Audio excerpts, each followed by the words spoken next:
I want everybody to say this word after me. Everybody say, Wambali.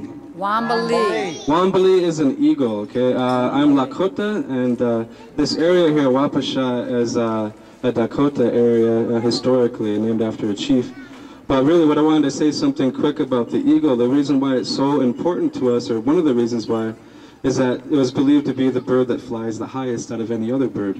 And so they were thinking that when you're saying your prayers, you're sending your thoughts out, that eagle can catch them and take them up for you, and take them up to the powers above. And so that's why we revere eagle feathers so much. And you don't normally just get eagle feathers by finding them, you usually earn them.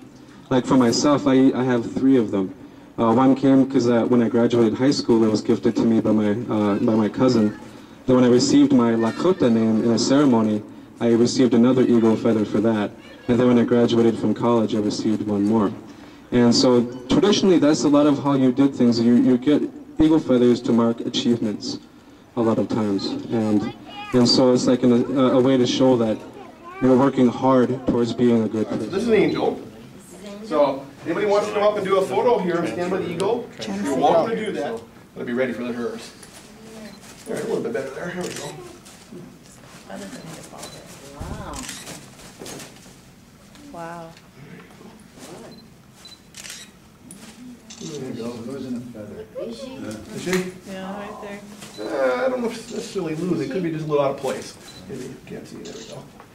Hard to see on that side. Hi, have you been waiting long? Oh, not too long, about an hour. Oh, not that long. No, about 15 minutes. Okay, great.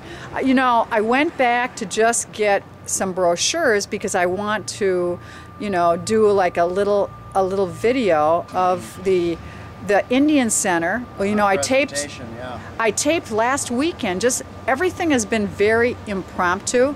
This whole taping has been very impromptu, and it started with our voter registration project.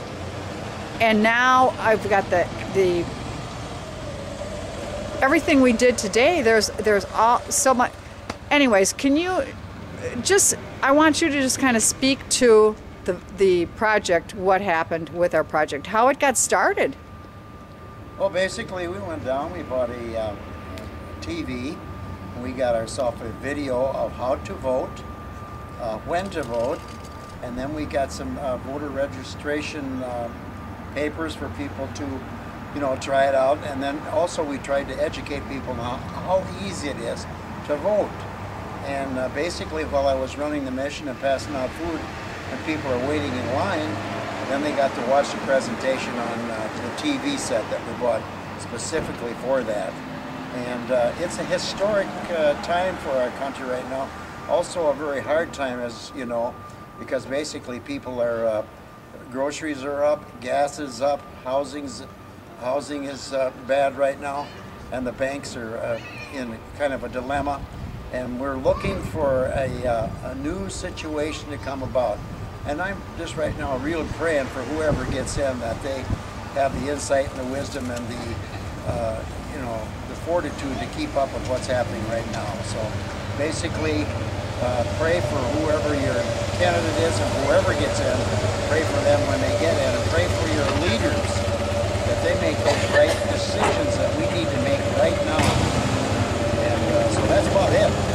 What do you think are some of the things that, you know, as, you know, when I was able to talk to one person at the mission, he was a Christian, and he said, I'm a Christian, and I want to say that all Christians, it's their duty to vote. And, you know, just speak to that as far as not only just Christians, but just as people, why it's so important to vote from your perspective.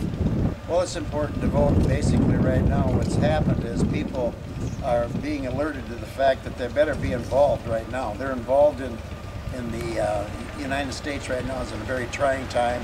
We got 2 wars going on. We've got oil problems. We have you know, the increase in rent, increase in housing, and a whole lot of things right now where people really need to search their hearts and be involved in the government.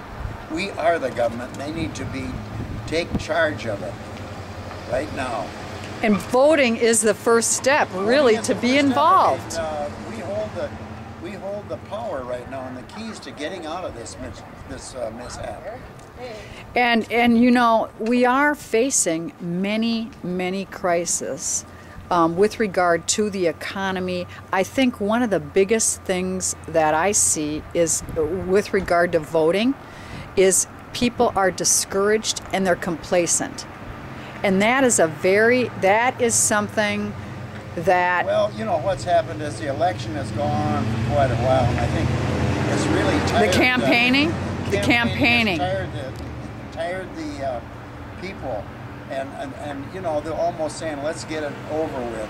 And they need to just kind of just pull back from that, get down there and vote and get the thing done. So I encourage people to get out there and vote.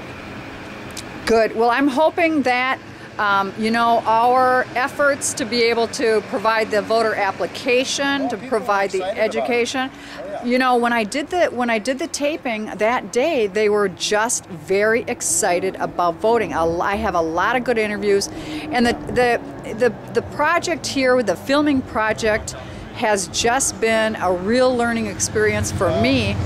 And you know what? The whole purpose of the project is to show that Minnesota is the highest voter turnout in the nation, because we do take voting seriously, and I think this election is going to be even more voter turnout than the others. So let's hope so. You know, hard times will really get the interest and the attention of people, rather than having everything. You know, when you get down to having nothing, then you really start to say, hey, what's happening here? I want to be involved.